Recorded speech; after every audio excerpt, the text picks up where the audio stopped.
Guys welcome two part 18। अगर part 17 नहीं देखी तो जाकर देख लो और वीडियो को लाइक और सब्सक्राइब करना मत भूलना। तो शुरू करते हैं पार्ट 18। जैसे ही नारुतो की योजना पूरी हुई, सबकी नजरें उस पर टिक गईं। अगर ये प्रयोग सफल हो जाता तो इस तरीके से आने वाले वक्त के लिए कई शक्तिशाली साथी तैयार किए जा सकते थे। लेकिन नागाटो अब भी अपने फैसले पर अडिग था। वह बोला कि रिने टेंसेई उसे ही करना होगा, किसी और को नहीं। उसके पास अभी भी एक रिनेगन बचा था। नारुतो ये सुनकर हैरान रह गया और तुरंत मना कर दिया। लेकिन नागाटो ने जिद नहीं छोड़ी। उसके मन में एक और योजना थी। अगर प्रयोग सफल हुआ तो वह याहिको को वापस ला सकेगा, और अगर असफल हुआ तो नारुतो उसके लिए एडो टेंसेई का इस्तेमाल कर सकता था। आखिरकार सबके समझाने पर नारुतो ने उसकी बात मान ली। तैयारियां पूरी होते ही सफेद चमक के बीच इताची जीवन फिर से लौट आया। लेकिन नागाटो की हालत तेजी से बिगड़ने लगी। यह वही कीमत थी जो रिने टेंसेई करने वाले को चुकानी पड़ती है। नारुतो ने तुरंत ओरोचिमारू को इशारा किया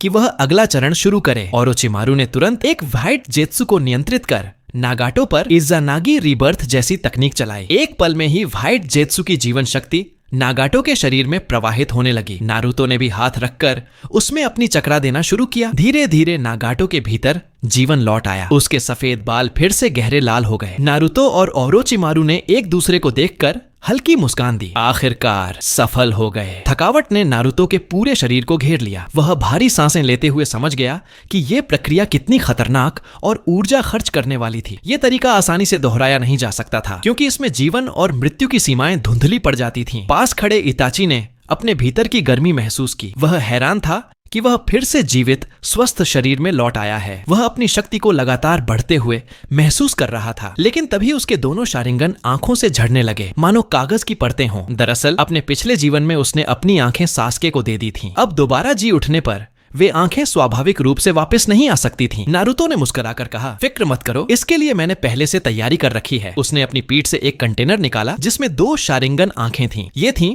इताची की प्रेमिका इज़ुमी उचिहा की आंखें। इताची हैरान रह गया। उसने पूछा, तुम्हारे पास ये कैसे आई? नारुतो हल्के से मुस्कुराया और बोला, ओबिटो के पास बहुत सी अजीब चीजों का संग्रह था। पिछले महान युद्ध के बाद मैं उसके ठिकाने पर गया था, जहां मुझे एक कमरा मिला जो शारिंगन से भरा हुआ था। हर जोड़ी के नीचे उसके मालिक का नाम लिखा था। जब मैं दोबारा जीवित हुआ तो ओबिटो की गैर मौजूदगी में मैंने वो आंखें चुपचाप ले ली जिनकी मुझे जरूरत थी। इतना कहकर नारुतो ने पीछे से एक और कंटेनर निकाला। इस बार उसमें इताची के पिता फुगाकू उचिहा और उसकी मां मिकोटो उचिहा की आंखें थीं। इताची ने जब सारी बात सुनी तो उसका दिल गहराई से हिल गया। उसे यकीन नहीं हो रहा था कि नारुतो ने उसके लिए इतनी तैयारी पहले से कर रखी थी। वह दिल से उसका आभार जताता है कि उसे एक बार फिर असली जिंदगी जीने का मौका मिला है। इस बार अब कोई गांव या नियम उसे नहीं बांधेंगे। अब वह अपनी नई आंखों से इस दुनिया को फिर से देखेगा। आंखों के प्रत्यारोपण से पहले ओरोचिमारू ने नारुतो के साथ मिलकर नई तकनीक पर काम किया। उन्होंने इज़ुमी की आंखों में मौजूद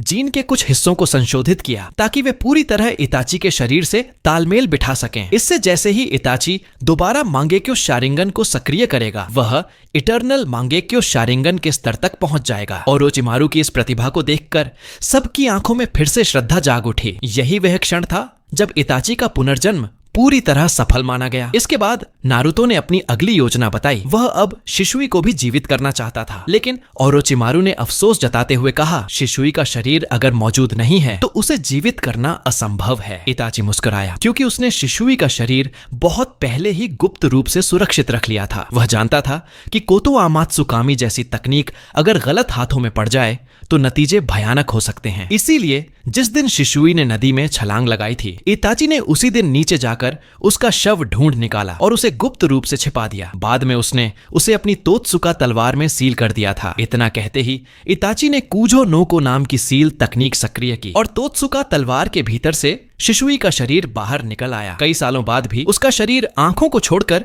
पूरी तरह सुरक्षित था। ओरोचिमारू ने उसकी दूरदर्शिता की प्रशंसा की। वाकई तेरी सावधानी काबिल ए तारीफ है। अब समझ आया कि मैं कितनी बार ढूंढने के बावजूद उसका शरीर क्यों नहीं पा सका। इताची ने हल्की सांस ली और कहा, यह मजबूरी थी। मैं चाहता था कि शिशुई को शांति से दफनाया जाए, पर दांजो और ओरोचिमारू जैसे लोग कभी भी उसके शरीर को नहीं छोड़ते। फिर उसने नारुतो की ओर देखा और कहा, अब शिशुई तुम्हारे हवाले है। नारुतो ने सिर हिलाया। उसकी योजना साफ थी, उसी प्रक्रिया से शिशुई को पुनर्जीवित करना जिससे अभी इताची को जीवन मिला है। ये सोचकर इताची के दिल में खुशी और दुख दोनों उमड़ आए। खुशी इस बात की कि वह अपने पुराने दोस्त से फिर मिल सकेगा और दुख इस बात का कि वह अपने वादे के मुताबिक अमेगाकुरे गांव और उचिहा नाम को नहीं बचा पाया, बल्कि उसी के हाथों उसका अंत हो गया। नारुतो ने उसकी मनस्थिति समझ ली और शिशुई को पुनर्जीवित करने से पहले उसने कहा, चलो पहले किसी पुराने साथी से मिलवाता हूँ। दोनों साथ में अमेगाकुरे के ट्रेनिंग ग्राउंड पहुंचे। वहां किसामे अपने शिष्यों को प्रशिक्षण दे रहा था। इताची ने उसे देखा तो दंग रह गया। उसने पीछे से पुकारा,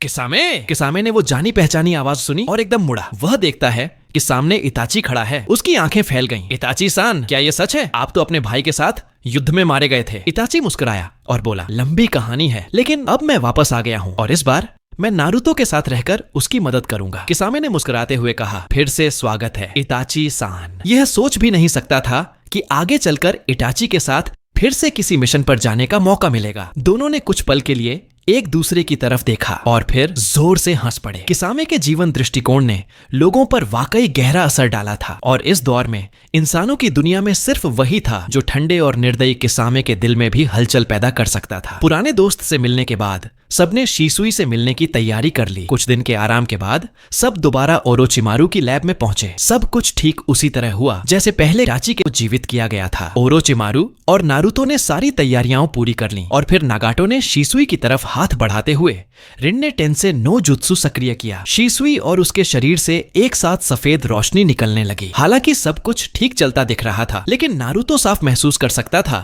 कि इस बार नागाटो की ऊर्जा पहले से कहीं ज्यादा तेजी से घट रही थी। यह पुनर्जन्म तकनीक देखने में तो तार्किक लगती थी, लेकिन उपयोग करने वाले के शरीर पर इसका असर बेहद भारी था। जब रिन्ने टेंसे पूरा हुआ, ओरोचिमारू ने तुरंत व्हाइट जेत्सु को नियंत्रित करते हुए इसेई टेंसे नो जुत्सु शुरू किया। वह भी देख सकता था कि नागाटो पहले से ज्यादा कमजोर हो गया है, इसीलिए उसने इतनी जल्दी यह तकनीक चलाई। उसे डर था कि एक पल भी देरी हुई तो नागाटो की जान जा सकती है। जैसे जैसे व्हाइट जेत्सु की जीवन शक्ति नागाटो के शरीर में पहुंची, उसका कमजोर शरीर धीरे धीरे सामान्य होने लगा। ओरोचिमारू ने लंबी सांस लेकर राहत महसूस की। वह अपने प्रयोग से बेहद संतुष्ट था। नारुतो उसके पास आया और मुस्कुराते हुए बोला, आपने फिर से कमाल कर दिया। फिर उसने पूछा, इस बार और पिछली बार में कोई फर्क महसूस हो रहा है क्या? नागाटो ने महसूस किया कि उसकी रिन्नेगन की शक्ति पहले से काफी घट चुकी है। उसे एहसास हुआ कि यह तकनीक लगातार इस्तेमाल करने के लिए नहीं बनी है। भले ही इसेई टेंसे से शरीर की ऊर्जा कुछ हद तक बचाई जा सकती है, लेकिन रिन्नेगन की ऊर्जा का नुकसान इतनी जल्दी वापस नहीं आ सकता। फिर भी नागाटो ने यह बात नारुतो को नहीं बताई, क्योंकि उसके मन में अभी भी याहिको को दोबारा जिंदा करने का विचार था, अगर उसे अपनी आंखें भी खोनी पड़े। फिर भी वह चाहता था कि याहिको इस दुनिया में वापस लौट आए। तभी अचानक जमीन पर पड़े शिसुई की उंगलियां हल्की सी हिलीं। यह देखकर इताची तुरंत उसके पास झुक गया, उसका हाथ थाम लिया और भावुक होकर उसे पुकारा। शिसुई उसके लिए सिर्फ एक साथी नहीं था, वह उसके निंजा सफर का मार्गदर्शक भी था। इताची की आवाज सुनकर शिसुई ने धीरे से उठते हुए हैरानी से पूछा, क्या ये इताची की आवाज है? क्योंकि उसके जीवन काल में उसकी दोनों आंखें निकाल ली गई थीं, इसलिए वह अभी भी अंधा था। शिसुई की आवाज सुनते ही इताची की आंखों से आंसू रुक नहीं रहे थे। उसने उसे कसकर गले लगाया, गला भर आया, बोल नहीं पा रहा था, बस सिर हिलाता रहा। भले ही शिसुई उसकी शक्ल नहीं देख सकता था, लेकिन एक सेंसर टाइप निंजा होने के नाते वह इताची के चक्रा को साफ महसूस कर सकता था। कुछ पलों की खामोशी के बाद शिसुई ने थोड़ा उलझन में पूछा, मैं तो मर चुका था, फिर अब तुम्हें कैसे देख पा रहा हूँ? जैसे ही उसका शरीर पूरी तरह ठीक हुआ, उसे आसपास के सभी लोगों का चक्रा महसूस हुआ और जैसे ही उसने ओरोचिमारू का चक्रा पहचाना, वह तुरंत सतर्क हो गया। इताची तुरंत शिसुई के आगे आकर खड़ा हो गया और उसे थोड़ा पीछे हटने का इशारा किया। ओरोचिमारू मुस्कुराते हुए बोला, वाकई यह है असली शूनशिन शिसुई। चाहे मैं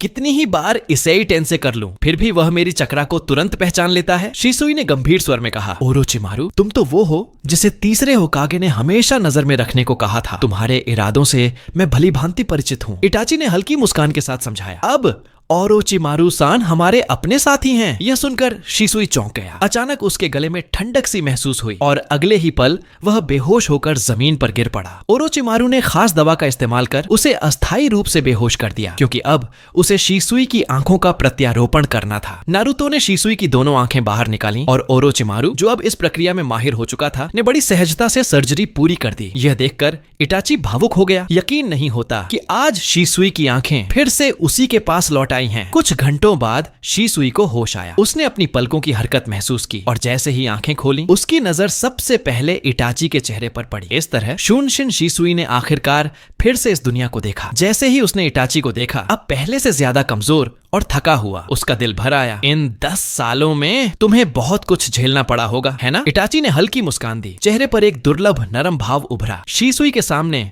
वह ऐसे महसूस कर रहा था जैसे उसे कोई फिर से सहारा देने वाला मिल गया हो। कुछ देर पुराने दिनों की बातें करने के बाद शीसुई ने पूछा, आखिर हुआ क्या था? मैं तो मर चुका था और तुम ओरोचिमारू जैसे आदमी के साथ कैसे हो? इटाची ने सब समझाया। अब तुम्हारे जाने को 10 साल बीत चुके हैं। इस दौरान बहुत कुछ बदल गया है। फिर उसने बताया कि नारुतो ने ही उसे पुनर्जीवित किया है। शीसुई ने पहले तो उसे शंका से देखा, फिर जब उसने उसकी बैंगनी आंखों में 3 लहरदार छल्ले देखे, वह दंग रह गया। रिन्नेगन! उसे तुरंत समझ आ गया कि वह कैसे जीवित हुआ। नारुतो मुस्कुराते हुए आगे बढ़ा और बोला, मेरा नाम उजुमाकी नारुतो है, भविष्य का 7वां होकागे। शीसुई स्वाभाविक रूप से उसे पहचान गया क्योंकि बचपन में उसे तीसरे होकागे ने नारुतो की गुप्त रूप से रक्षा का काम सौंपा था। जब उसे पता चला कि नारुतो ने उसकी आंखें दांजो से वापस लीं, वह हैरान रह गया। उसने पूछा, क्या दांजो ने तुम्हारा पीछा नहीं किया? नारुतो ने मुस्कुराते हुए सिर हिलाया। बिल्कुल किया था, लेकिन अब दांजो इस दुनिया में नहीं है। यह सुनकर शीसुई और भी ज्यादा हैरान हो गया। लगता है